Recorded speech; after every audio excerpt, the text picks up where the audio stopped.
என்னோட விவாகரத்துக்கு காரணம் இதுதான். பிரபல சண்டை பட நடிகை மியா கலிஃபா சொன்ன பகீர் காரணம்.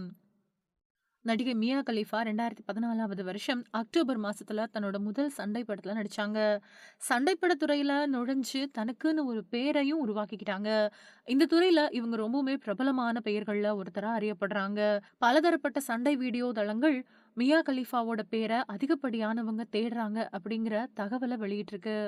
2019வது வருஷம் ராபர்ட் சாண்ட்பர்க் அப்படிங்கிறவர கல்யாணம் பண்ணிக்கிட்ட மியா கலிஃபா சண்டை படங்கள்ல நடிக்கிறதுல இருந்து விலகிக்கிட்டாங்க. ஆனா 2020வது வருஷமே தன்னோட கணவர விவாகரத்தும் பண்ணிட்டாங்க. அதுக்கு பின்னாடி உள்ளாடைகள், வாசனை திரவியங்கள், மின்சாதன பொருட்கள் மாதிரியான விளம்பரங்களுக்கு மாடலிங் அழகியா வேலை செஞ்சுக்கிட்டு இருக்காங்க. அது மட்டும் இல்லாம கிரிக்கெட் வர்ணனையாளர் ஆகக்கூடிய தன்னோட முயற்சியிலே மேற்கொண்டு வராங்க. சீக்கிரத்திலேயே கிரிக்கெட் வர்ணனையாளரா மியா கலீஃபாவ எதிர்பார்க்கலாம். இவங்களோட இந்த மாற்றத்துக்கு என்ன காரணம் அப்படின்னு சமீபத்திய பேட்டி ஒண்ணுல அவங்க கிட்ட கேள்வி எழுப்பப்பட்டுச்சு.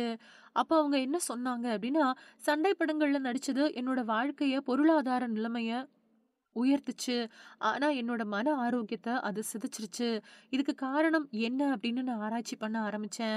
இத பத்தி சொல்றதுக்கு நெறைய சிரமங்கள எதிர்கொள்கிறேன். ஆனாலும் அத சொல்லியாக வேண்டிய சூழ்நிலையில நான் இருக்கேன். சண்டை படங்கள்ல நடிச்சதால நான் ரொம்பவுமே அவமானத்துல மூழ்கி இருக்கேன். மியா அப்படின்னு என்னை யாராவது கூப்பிட்டா, அவங்க எந்த நோக்கத்துல என்ன பார்க்கறாங்க? நான் என்னை எப்படி பார்க்கக்கூடாது அப்படின்னு நெனைக்கிறேனோ, அந்த கோணத்துல நான் விரும்பாத விதத்துல அவங்க என்ன பார்க்கறாங்க அப்படிங்கிறத நான் புரிஞ்சுக்கிட்டேன். சண்டை படங்கள்ல நடிக்கும்போது இருந்த மனநிலைய விடவும், சண்டை படங்கள்ல நடிக்கிறத நிறுத்தினதுக்கு பிறகு எனக்கு ரொம்ப மோசமான மனநிலை இருந்துச்சு. கிட்டத்தட்ட 3 வருஷங்கள் இந்த மனநிலையிலிருந்து மீண்டு வர சிகிச்சை எடுத்துக்கிட்டேன்.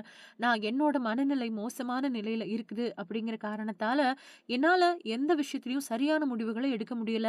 வாழ்க்கைக்கு தேவையான சரியான முடிவுகள எடுக்க எனக்கு அதிக நேரம் பிடிக்குது.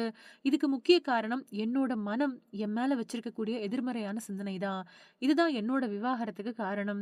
அந்த சிந்தனையிலிருந்து வெளிவர நான் முயற்சி பண்ணிக்கிட்டு இருக்கேன். சண்டை படங்கள்ல நடிச்சு எப்படி பிரபலமானேனோ, அதே மாதிரி மக்கள் மத்தியில பார்க்கக்கூடிய வகையில மாடல் அழகியாவும், விளையாட்டு போட்டி வர்ணனையாளராவும் என்னோட மீதி நாட்கள நகர்த்த முயற்சி பண்ணிட்டு வரேன் அப்படின்னு பேசியிருக்காங்க மியா கலிஃபா.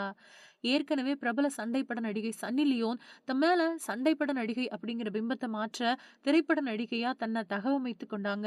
அதே மாதிரி இப்போ மியா கலிஃபா மாடல் அழகியாவும், விளையாட்டு போட்டி வர்ணனையாளராவும் தன்னை தகவமைத்துக் கொள்ள முயற்சி பண்ணிட்டு வராங்க அப்படிங்கிறதும் குறிப்பிடத்தக்கது.